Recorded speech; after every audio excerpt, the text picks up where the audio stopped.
The man wanted to choose a suitable weapon for himself, but the moment he touched the weapon, a powerful surge of electricity erupted, so Jack picked up another weapon, but this time, he was blasted away by the shock. It turned out that not long ago, Jack had been summoned to become a hero, but since his exclusive gear was a shield, he was completely unable to touch any other weapons. Helplessly, Jack could only buy a set of armor. Then he went outside the city with his companion Multi to grind monsters and level up, since Jack was only level 1, and couldn't use any weapons. Even the weakest balloon monster took him ages to defeat. Fortunately, Jack's high defense made the monster's attacks nearly ineffective. After defeating the balloon monster, Jack absorbed its remains with his shield, successfully unlocking a new skill. At night, the two found an inn to rest. The exhausted Jack quickly fell asleep, but when he woke up, he discovered that all his belongings were gone. Jack quickly knocked on Multi's door, but a squad of soldiers suddenly appeared and surrounded him. The king held a trial for Jack. Multi claimed that Jack had snuck into her room last night and tried to assault her. Luckily, she fought back with all her strength, and with help from David next door, she preserved her innocence. At that moment, David also said he had wanted to kill Jack on the spot last night, but Multi insisted on waiting until morning. That's when Jack noticed David was wearing the armor he had bought the day before. He realized he had been framed. Just as Jack was about to explain,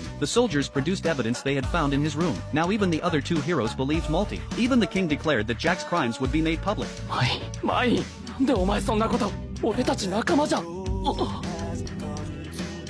At that moment, Jack's rage hit its peak. He burst out with powerful energy and broke free from the soldiers. Looking at their ugly faces, Jack threw away the last few silver coins he had, then turned and walked away. While passing through an alley, the weapon shop owner initially wanted to stand up for Multi, but after seeing Jack's eyes, he didn't make a move. Instead, he gave Jack a cloak as a gift.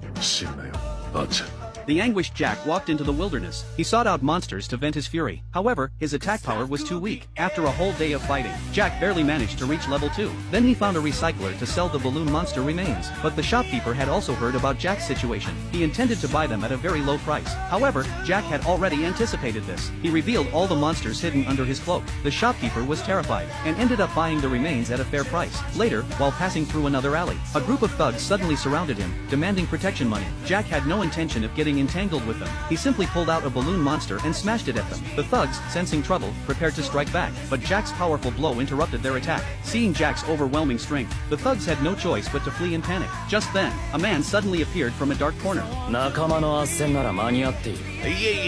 私が提供するのはそんな不便な代物ではありませんよ。 Jack followed the slave merchant back to his den. There were countless slaves here, but Jack immediately noticed a sickly-looking slave girl. She was nothing compared to the powerful level 67 Beastman, but Jack still chose her. The merchant used Jack's blood to activate the slave crest on the girl. The girl's name was Leah. She was a demi-human, somewhere between human and beast. Jack bought Leah a full set of gear, then asked her to attack the monsters on his body. Leah was too scared to move, but disobeying her master's orders would trigger the backlash of the slave crest, so Leah used all her